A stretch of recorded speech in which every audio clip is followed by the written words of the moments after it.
Next up, we'll look at volume shading. Now, there's a couple of things here. So first of all, we have the shader standard, and this is what you're going to use like 99% of the time. And it just means that we have all this information to work with, just as like fire, smoke, and fuel, kind of. And what we can do, however, is we can look at channel data, and this is like a custom way to kind of make very specific passes. So for instance, we've already kind of covered earlier when we're dealing with simulation that we can visualize fuel. And so if I want to look at my actual fuel, we have it enabled here, and sort of zoom in on this area. It's going to be very faint because fuel is burning instantly, so we never really get a chance to look at it because it burns up right away. Whereas if I was looking at fire, we could see fire instantly. The fuel isn't too visible right away. If I adjust my opacity, I can bump it up and I can see it a lot more, but that's just because it's so faint we don't really get to see it too much.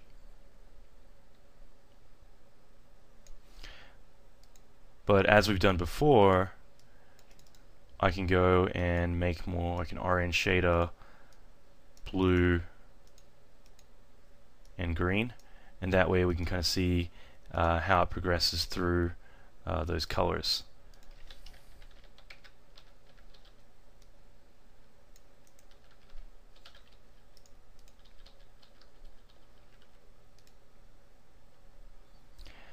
So these are just ways that we can kind of go through and get that effect.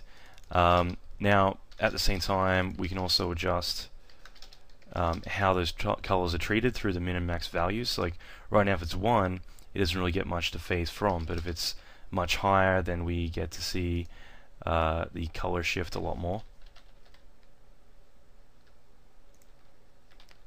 But again, on something like this, we don't really get to see it too much just because it's happening, it's burning up so quickly. But these are the full color ranges it goes from. So lastly, you can actually change this to more of a red, just so we can kind of get to see that more. No, more of a yellow.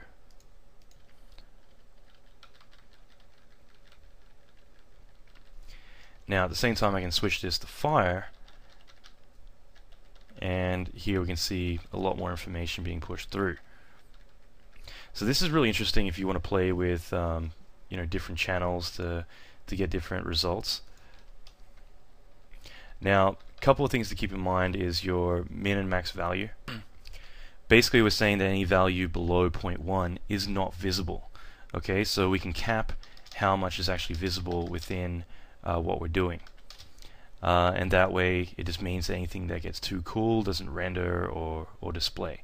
Whereas anything above will peak out at the max range.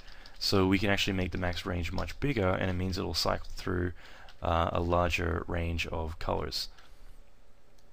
And this also applies to your AFC ramp. And you know, this is general knowledge how the AFC opacity ramp works, but we will get to that in a moment as well once we're done with the channel data. But essentially it just caps how much is being displayed within our ranges. So these are just ways we get a lot more color range to play with, and I might want to bring my opacity down.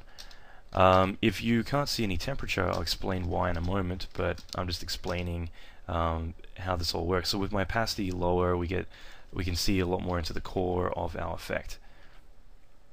So obviously the red is more hot on the right side, whereas the blue is the coolest on the out. So I can always render this out and use this as a way to key areas that are a lot more hot or cold and so forth. But keep in mind, this is temperature, it is not fire necessarily, so it applies to both smoke and fire as well. Now, one thing to keep in mind is that if you want to be able to see all of these different passes, such as even your velocity, which usually you don't get able to do too much with, but if you want to be able to see all these passes, you need to go to your General tab and enable them. Okay? Without enabling these channels, you will not be able to see a velocity channel if you didn't output it. Same, you wouldn't see a smoke if it didn't calculate the smoke.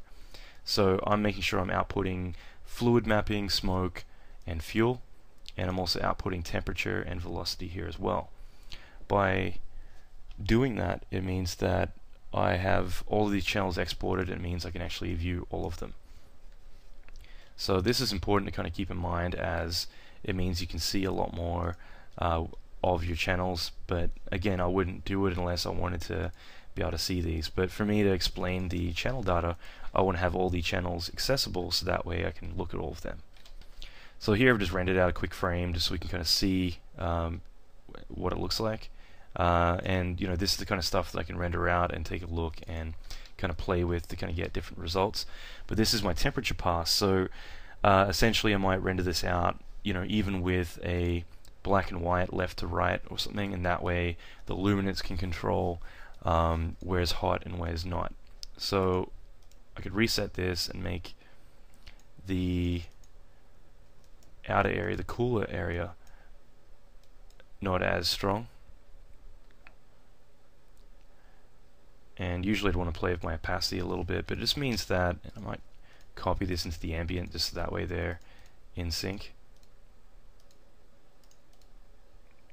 Actually, I guess I can't make that a gradient ramp. So anyway, this just means that I can render out the luminance could control where it's hot, and it means that the brighter areas are the hotter areas. Usually I'd want to try and put some color in there just to get a better range to play with, but it's good to set this up. If you are going to do something like this, then it's better to make your initial key values like, okay, I'm going to put another one here. I might right click and choose key color. I'll make this one 255 in green, and then another one here as well that I might make 255 in red, and then the last one might be some other range somewhere in the middle, or whatever I want to do. Like, I can play with that, but actually just for the sake of it I might make this like hot pink. The thing is, if I am going to do something like this, let's make this a position of around maybe 33.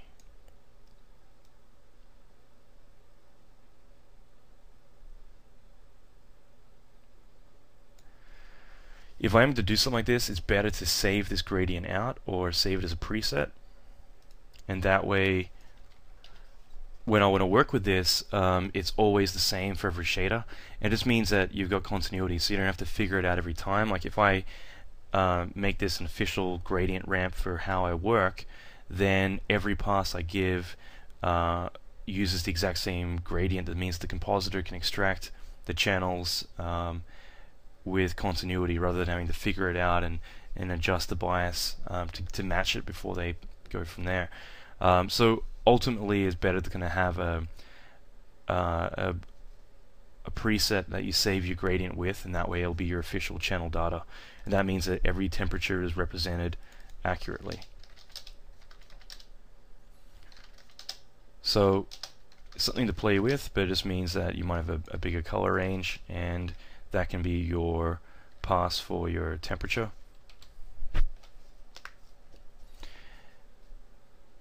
And the same thing if I wanted to export some kind of velocity pass technically as well. Velocity passes are different, and ultimately you're not going to get, you're going to have to extract a very different type of pass to get velocities out. However, you can have them represent as the brightness of this pass or whatever. It's just not entirely how it works.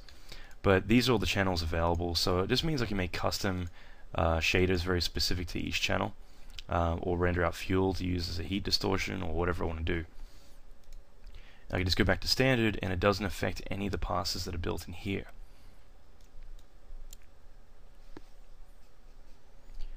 The next thing to look at is the separate alphas, and essentially what this is, it just means that if I were to render something out and I pull the opacity up, it might blast out my alpha. but this means that by using separate alphas, it means that it will bring the alpha back down to what it originally should be, but you can punch up the colors and do a lot more funky stuff with it, and it just means it will still give you an accurate representation of what your alpha should be. So it's just to allow you to get more, play around more with your colors without affecting your alpha too much.